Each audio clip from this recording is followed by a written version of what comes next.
Just as talk surrounded a potential leadership spill involving the federal Liberal Party, the Nationals said, hold my beer, and will have its own on Monday morning.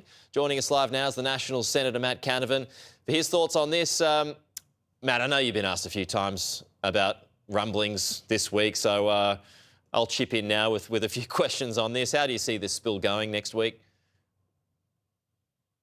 Well, look, it was out of the blue yesterday. I think David Littleproud will be safe here. Look, I understand the points Colin's making about the critical juncture here for the Nationals Party. I think he's doing this in a genuine attempt to try and rebuild the coalition, but it's not something I'll support because I'm very proud of the Nationals Party and how we stood up for people's rights last week. We did so in a way which put our own jobs, careers at risk.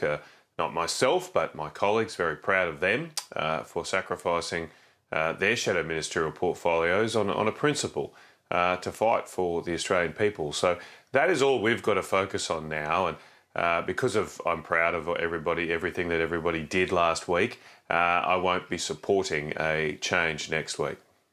If Boyce loses, though, and then leaves the party, Matt, and he goes independent or he goes One Nation, that'd be the fourth defection. So how does David Littleproud stay on his leader with that kind of mutiny? Look, that's a hypothetical right now, obviously. Colin is a good mate of mine. He's done an amazing job in a difficult part of the country. He had some of the biggest swings in the country to him at the last election when we went backwards in a pretty big way. So he knows how to be a good local member of parliament. He is very much in touch with his community, and I want him to stay part of our team. I want our team to stay together. So that is my focus right now. And then as together as a team, we need to take up the fight for the Australian people because people are suffering right now.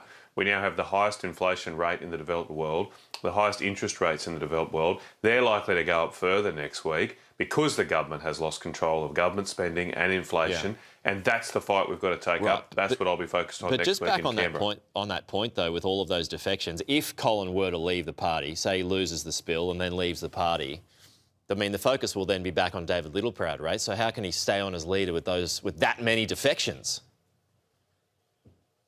Well, look, all of these things are a matter for the party room, but as I've said previously, it is a job of the leader to keep people together. It has been regrettable that we've lost 3 people now in 3 years, and before that, before David was leader, George Christensen left our party as well. And so while we have a venerable record as a Nationals Party at general elections, we have not lost a seat at a general election since 2007. Very proud of that. It shows that connection we have with local communities, shows how we fight for them. But it is not great that we haven't been able to keep the whole team together in Canberra. We'd be a much more effective so is that on the leader? If we could do that. So that's just my focus. That's my focus. But is that on the leader? Well, the buck stops obviously with a leader. So I hope David can keep everybody together. We have, of course, got disagreements from time to time. But as I say, our performance at elections has been stellar. We've got to fight every day, though, work really hard for the Australian people to maintain that record, and that's what I'm focused on. Is Colin going to get any votes? Mate, I don't know. I haven't canvassed my colleagues about this issue. I think Colin might have said he hasn't either, so he probably doesn't know. As I say, so you reckon that was a rush of blood to the head? Here.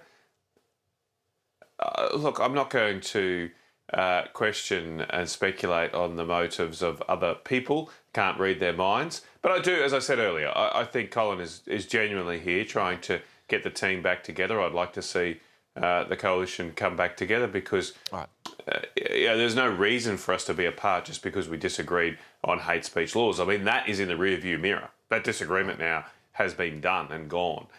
We both want to end net zero to bring power prices down for the Australian people. We're going and working on developing a migration policy to cut the amount of people coming to this country so we free up services, hospitals, roads for Australians. That is what we've got to focus on in the future, and I see no reason why we can't do that together, as we've worked well in our history as a Liberal and National coalition. OK, we'll leave it there. Matt Canavan, thanks for your time, though. We will chat to you again soon.